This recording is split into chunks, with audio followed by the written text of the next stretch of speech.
Hey there, I'm Mike Bills with Measurable Solutions, and this is Whiteboard Wednesday.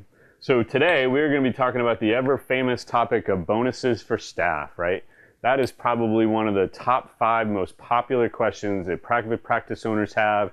They're always hearing it from their staff. Hey, my friend over at blah, blah, blah place gets a bonus, et cetera, right? Well, you got to decide if that's really real for you, and you got to decide, is it the right time for you? Is it the right thing for you to do? Is that the right staff member for you to do it with, et cetera?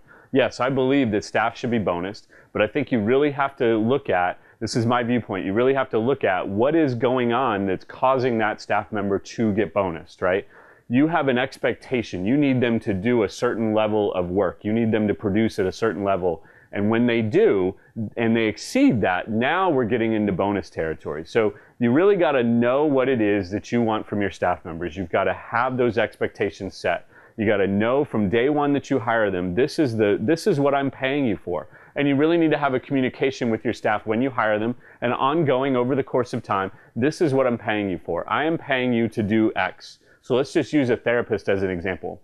I'm paying you to see 60 visits a week. If you see less than that, now we're not even really in good exchange at that point. I'm paying you, the therapist, I'm paying you more than what I'm actually getting from you. So for me to start to have a conversation or a thought process about bonuses at that point is way out of whack. A front desk person, I've got you up there, I'm expecting no more than 1 cancellation a day, and I'm expecting that everybody else shows up. And if I'm getting less than that, it's not really time for this question to pop into my head. But if the question's popping into your head, here's some quick action steps, right? Number 1, you have to know what's expected of the staff, and your staff have to know what your expectations of them are.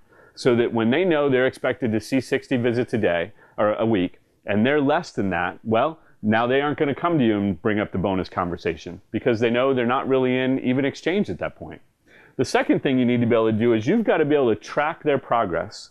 You've got to have a way to know on a daily, a weekly, a quarterly basis, whatever it is that you're thinking about bonusing them on, are they actually really exceeding that? Because I'll tell you, staff are really good at looking busy, but the actual thing that they're busy doing is not the thing that you should be bonusing them for. So you got to have a way to track it and make sure it's a real good, measurable thing that you can track. For PT, it's easy. It's how many visits did you see today? How many visits did you see all week, every month, all quarter, whatever it is that you're thinking about bonusing them on. The same would be true for a front desk. It's not how many phone calls they made. It's how many people were supposed to show up and how many people did show up. That's trackable.